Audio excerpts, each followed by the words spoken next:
The women. Yeah. So you got like girls like Carol G. Then you got another one, Becky G. She's actually a homegrown talent. Okay. I think she's from LA. Okay. I don't wanna say where she's from, but I think she's definitely from LA. No disrespect. No disrespect. She's somewhere from she's somewhere from LA. Okay. And there's a couple more girl artists. Mariah Angelique, I believe she's from Florida. Okay. I think she stays out in LA now.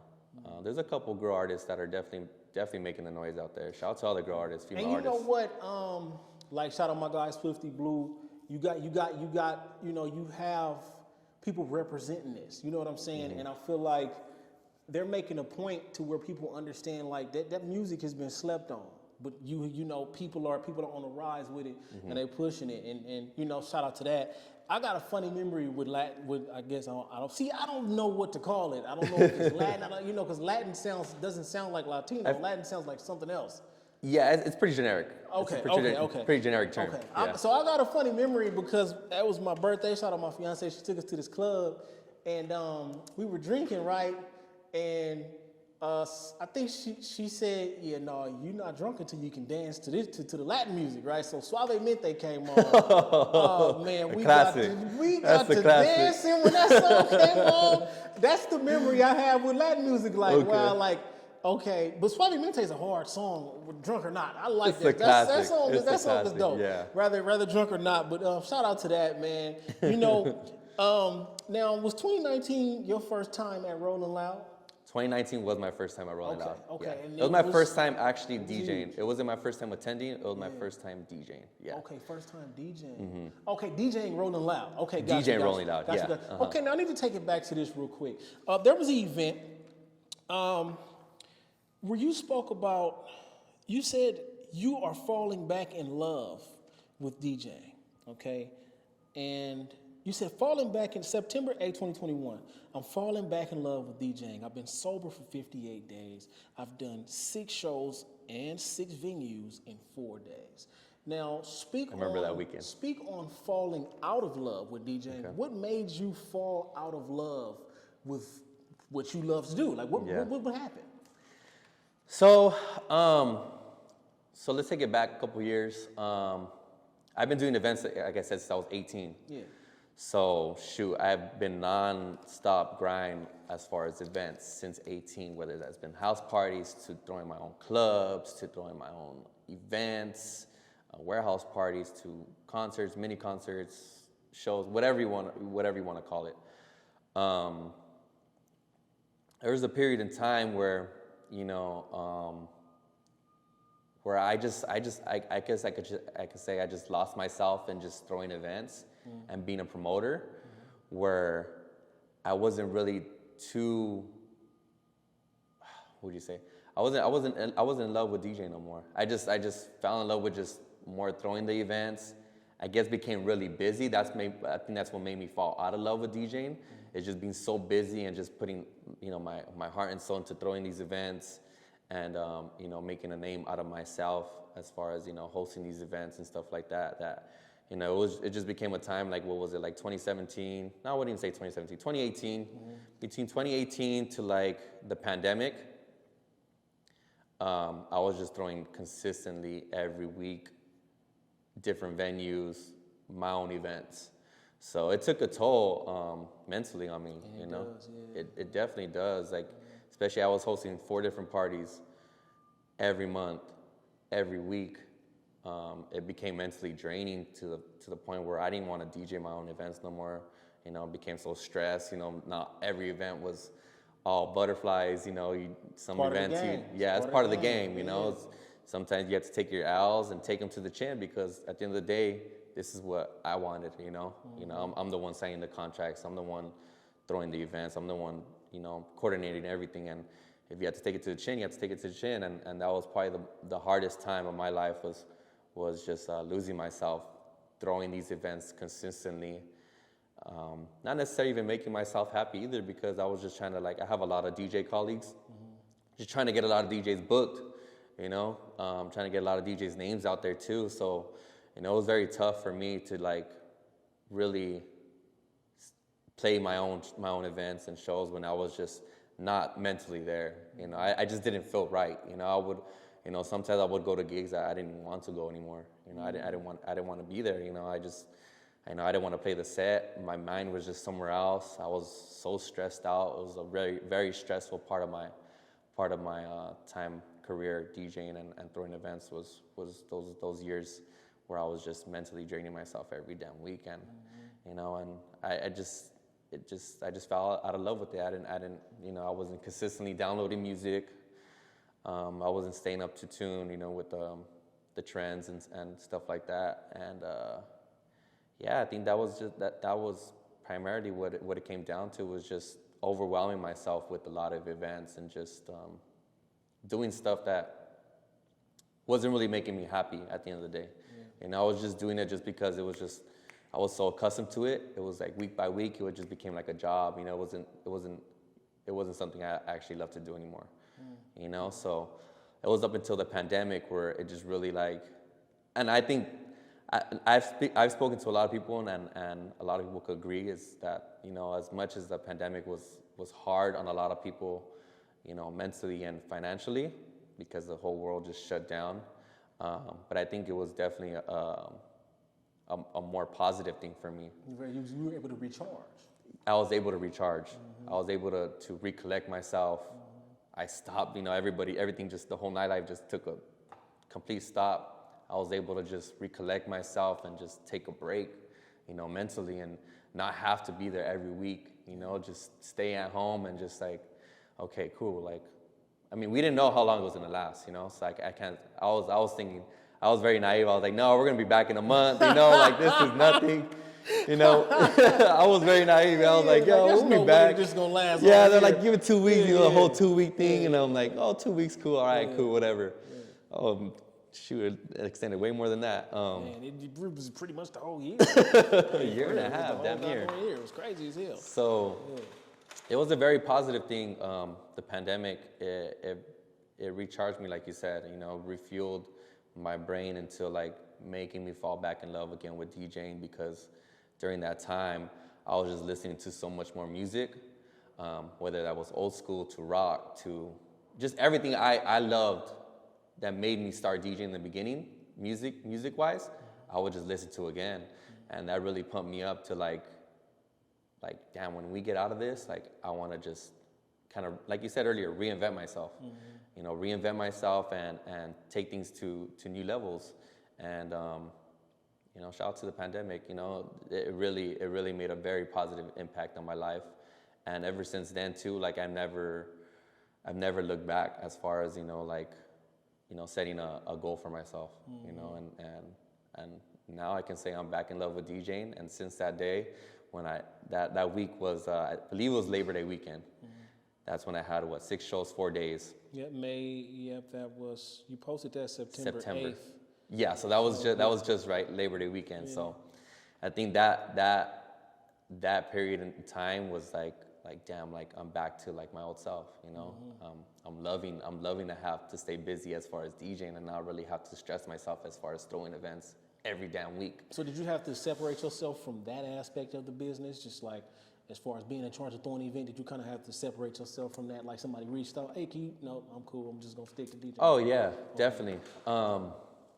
Yeah, I mean, I haven't gone back to throwing those type of events since the pandemic. Okay. The only one that I've gone back to is Underground, which is the new concert concept that we have going on.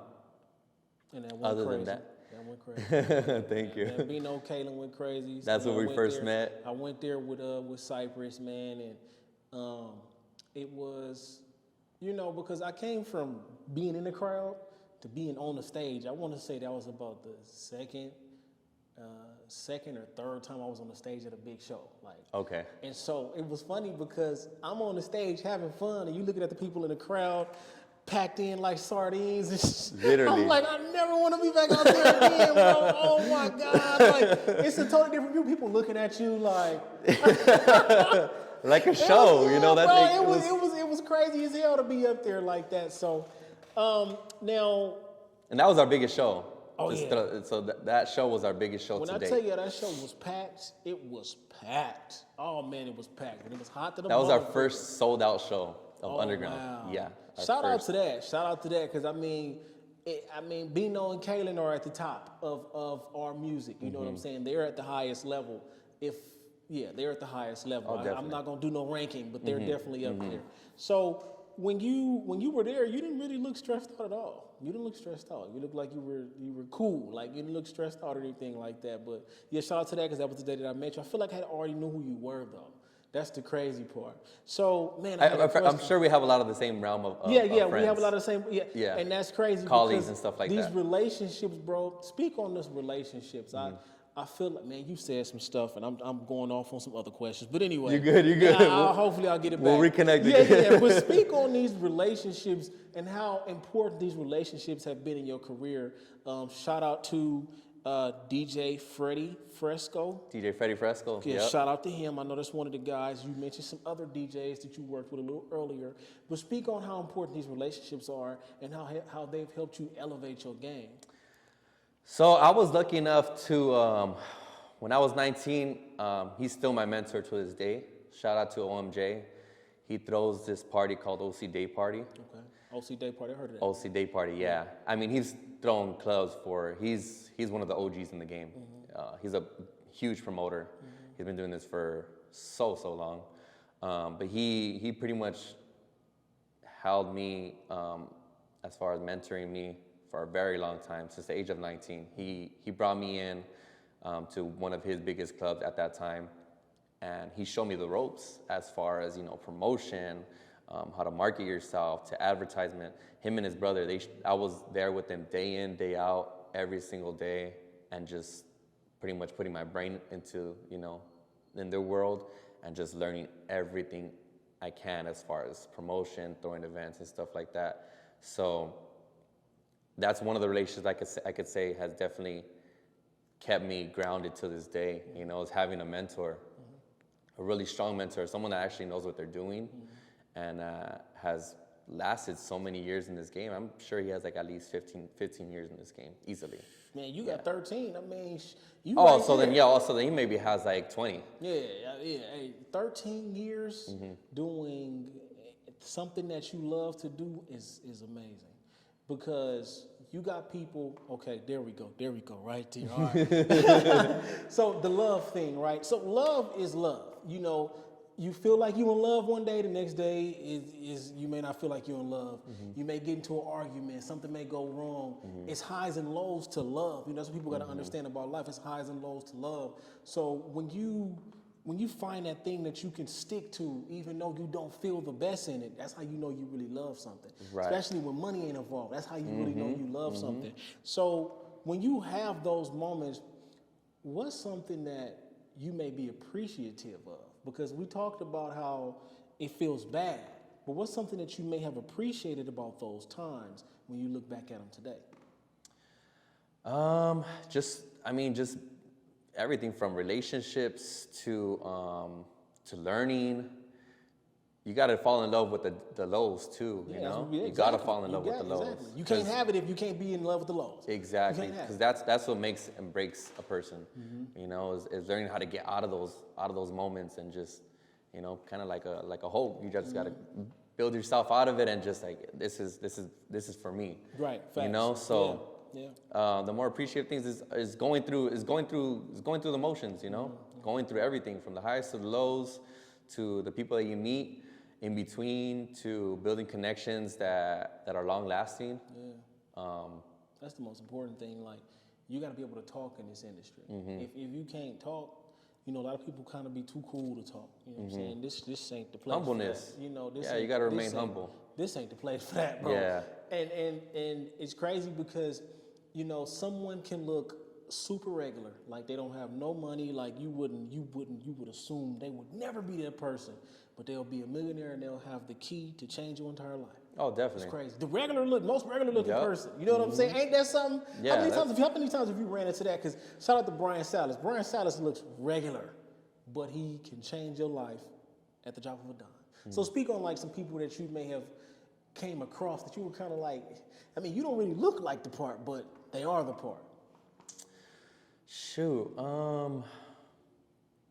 who could I point out that just? I mean, my mentor. He's one person for sure. I mean, there's certain promoters too, for sure, that are not necessarily too big-headed. Yeah. They've just been really humble since the get. That's what's up. Yeah. And I've had so many years working with so many promoters that it just became like more of a family type thing now. Even from agents, artist agents that I came across that are still friends to this day. I still connect and work with. Yeah. To media personnel, to everything in between, just the whole industry. I don't think I've necessarily ran into someone that I could say is too cocky. I've been blessed to really been involved and surrounded myself with people that have always been humble. So I think that's always something that's always gravitated back to me, is just having those type of people around. Yeah, that's a beautiful thing. Now, when you speak on being sober for 58 days now, I could imagine that could be tough being in this industry, being that you're a DJ, and that's what the life is. You get faded, and you know what I'm saying? So it's the life of the party. Yeah, exactly. So what was the moment that you decided, like, okay, I need to be sober. Let me chill out on this. What was that moment? What led to that? So, I mean, I'm not gonna cap. I haven't been sober since that day. Oh no, it's fine. Yeah. It's fine. But during that time, I felt like it was a necessary change for myself. Like I said, coming back after the pandemic, we were just so held down into our houses for so long that we just, once we came back into the industry, into the nightlife, we just wanted to just wild out every weekend, so kind of go back to how it used to be. But it was just more of just like keeping myself level-headed at that point in time, just really recollect myself again, because like coming back out of the pandemic, I wasn't doing all the same parties I was used to doing before, but I also didn't want to lose myself again. Okay. Lose myself and just put myself 10 steps back than what I originally had planned and had goals for myself coming out of the pandemic. So that was probably I think it was maybe August. Sometime in August, I had decided, you know what, I need to just chill out. I need to start wilding out every damn week. Every week, that's draining too. It's draining, week, and I've been doing it since I was the age of 17, so think about how many years I've been doing it and drinking for how many years too. So, I'm not getting any younger. I'm not getting any younger. So those hangovers hit different. Yeah, he already cutting the beard off so he can look younger, y'all. So just that's hilarious, bro. But no, congratulations on that. Because if you had to, I'm sure you could do it again. I did 90 days. So I did from August until Halloween weekend. Okay, so Halloween weekend, you was like, it's over. It's over. Enjoy this. Yeah, Halloween weekend, I was like, you know what? It's that time. Yeah. It's a celebration, It's just one of those holidays. You just have to drink. You had to go up on Halloween party. Yeah, you just had to. On, you just had to. So I mean, what's your most favorite thing about being a DJ? Because I've just always, it's the vibe when that music is playing. See, I like bass, so when I hear that bass just when it's bumping like that. When you're on the stage and you see people vibing out to the music that you're playing. What is your favorite thing about being up there, being in control of the vibe, and seeing that people are having a good time? I think you just pointed out everything right there. The vibes, being in control, being like the curator of the vibes of the party, That's probably one of the dopest things, is that you can really change the mood in the club off the bat with one song to the next. And just building a good atmosphere, because at the end of the day, you just want people to have a good time. People go out because they had a long week at work, they had a long week at whatever their school. They come out there to go have a good time. They're spending money. You want everybody to just have a good time. You want them to have a good memory of leaving that night. So if you're a DJ and you can leave that lasting imprint on someone's night, that's it right there. That's definitely it. Seeing people walk out so happy, drunk, or stuff like that. I think that just makes a party. And, you know, obviously too, as a DJ, when you get compliments, you know, like, oh, your set was dope, like, thank you, or like shouting out birthdays or shouting out, you know, like celebrations that people are having within that night. I think once you put all those things in the same pot, and that just makes one happy pot, you know, just all those type of emotions, you know, playing your newest favorite song too, you know, as a DJ, there's so much music they get to play that sometimes you want to just play your favorite song, so it's like it makes you happy too as a DJ just playing music. I'm a really big lover as far as music. I just love music.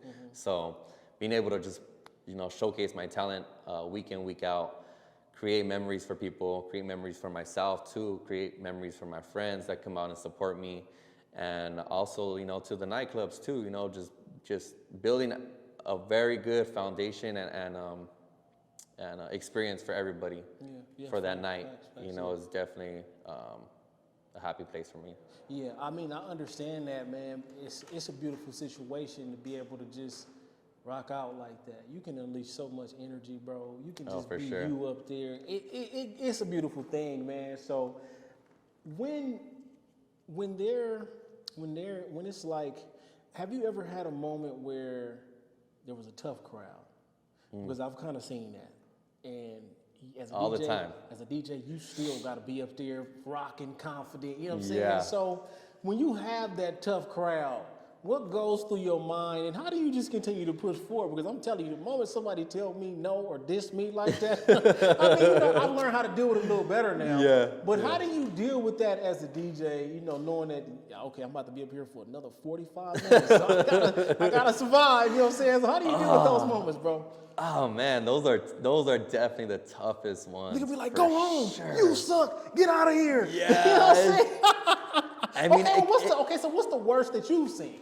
I mean, it could be different things. It could be from like the club not being so packed as you're used to. I know that's a big pride hit right there. Yeah, you know, especially when you have like a 2-hour set. Oh my God. Because a 2-hour could feel like 3 or 4 hours for a DJ. If it's a super slow night and the crowd is just not there. Yeah. Oh man, it could be a drag, bro. I'm telling you, like 2 hours is forever. Oh, bro, that is forever. Especially Goodness if you're gracious. the headlining DJ, so you gotta throw the bangers. You just gotta like really dig deep into your music sometimes. That you're just like, man, what could they like? Because you just have, like I said, you have different types of people from all different types of races coming to different clubs all the time, you know. So, and then obviously the music aspect too is like, you gotta know what city you're at and what type of music they like too, because you could go to Long Beach and they like completely different music from LA. You could go to the IE, they're not as in tuned as LA's the capital for sure, you know, and then that from there it branches out, right? You know, you go to Orange County and they like completely different music from the IE or from LA, you know. Yeah, you know, I didn't even think about it like that, but that's true, because I guess you can think state to state. Like when I was in Oklahoma for college, they like a certain type of music. You know what I'm saying? In LA, we would not listen to that at all. But exactly. then if they wouldn't listen to LA stuff, you know. So, and it's still shocking to me how everybody doesn't know about Nipsey. Like, how do you not know about Nipsey Hussle's music? But like you said, when you go different places, they pay attention to certain things. Yeah. So, okay, now. So going back as far as, you know, the toughest crowds. Yeah. I mean, the toughest thing is obviously like playing in front of a crowd that's not so large, you know. So you say you got like 15, 20, 30 people. You got to keep them there the whole time. So it's on me, because you can see them start walking out, especially 20, 30 people. And then they might not even be walking out. They might be hitting the bar, but you think they're walking out. So you're like, damn, it hits the ego very tough, bro. I'm not going to lie. Because it's like every one of them, I did something wrong. Every you're like 20, 30. Damn, I suck. Yeah. Like you just think at that moment, like, damn, I honestly, it's like, am I not playing the right things right now? Do I, like, am I not? How many times you been up there? You say, okay, let me just switch it up. Let me just go to this now. Let's see if this works. Oh, a lot of times, for sure. Switch it up. That's more on the tougher crowds. Yeah. You know, because. What age group do you get the toughest crowds? I would say both, because you do get 18 over clubs that, you know, sometimes they have their slower nights, and you just so happen to land on their slower night, and then you have like the 21 and over clubs that same thing, you know, sometimes you land on their slower nights, and you just have to be able to just read the crowd, mentally just be there, because once you walk in as a DJ, that's already the pride hitter. You know, it's like, damn, I'm not playing in front of a big crowd. You know, facts. Yeah. But sometimes those might be the most funnest sets. Yeah. I'm not gonna lie, because I played in some in front of the most smaller crowds, and they've been the most like engaging. They sing every single song, and they stay there from start to finish. Right. Yeah, so shout out to even the smaller crowds, because like those have honestly been, and I even posted on my story sometimes, like, it might not be so packed, but this is the most funnest crowd I probably had all weekend, all month, you know, and it's just more, it just depends on the crowd, you know. Some crowds are more engaging, some crowds are not, and then some crowds, they have more open-mindedness as far as music, so you get to play and drop certain tracks you don't really get to play anywhere else, you know. Yeah. Hey, that's dope, but you know, the thing is, you gotta be able to appreciate the small crowds so you can really get to the big crowds. Like, like sometimes going through things financially, my goal is to be able to pay for everything. My fiance ain't got to pay for nothing. I pay all the bills, everything. But sometimes I got to pay for everything when I only got $100. And it's like, I felt like I just, like, you know, God was kind of showing me that you got to appreciate when you don't have a lot of money and doing that. When you have that big money, you can appreciate it even more. But, you know, shout out to that and staying true to the process. Like appreciating the highs and lows. Yeah, appreciate the highs and the lows. And I was thinking about it like, this is what I've been asking for. Exactly. Like, you know what I'm saying? In those dark moments, this is what I asked for. I'd rather have a dark moment doing what I love than doing something I don't. You know what I'm saying? You know what's crazy to relate to that? I seen a clip recently where it said you got to stop giving as many yeses and start giving as many nos. Because a lot of yeses means a lot of time and energy consumed into that. So a lot of people say yes because you just want to be that person that just says yes all the time, and you want to be that person that's always there for people and like, okay, like they can rely on, right? But as many yeses as you give out, that's a lot of your personal energy. Yeah. Every yes is your energy that's given out. Yeah. You know, so sometimes you have to just sit back and say no sometimes, because when that time comes, when you ask for something, you might not have that energy anymore because of how many yeses you've already given out, how much of yourself you've given out. That's a bar. Yeah. You know, so that made me actually think. I just seen that like a couple of days ago, and I'm like, damn, that's really like that's a dope way to put things, because we're just so used to accustomed to just say yes to everything, especially in our industry too. Like, you know, we just want to be everywhere sometimes, you know. And sometimes you just have to sit back and say, you know what? No, I need to reserve this energy for myself, because when the time comes where, you know, we pray for things that actually land on our lap, we want to be able to give it our full energy, you know. And sometimes it might not be there if we give out too many yeses, you know. So hey, that's true, because you can run out of gas, you know. Exactly. You burn yourself out quicker than you're supposed to. And then you got to dig deep to find it again. You know what I'm saying? So, you know, doing $30 sets and doing DJing for free, you know what I'm saying? I would assume now you don't have to do it like that if you do it all as much. When did you finally understand that it's time for me to put my foot down? I can't do that for $30 and I can't DJ for free. When did you figure that out? I figured that out once I knew my value aside from a DJ.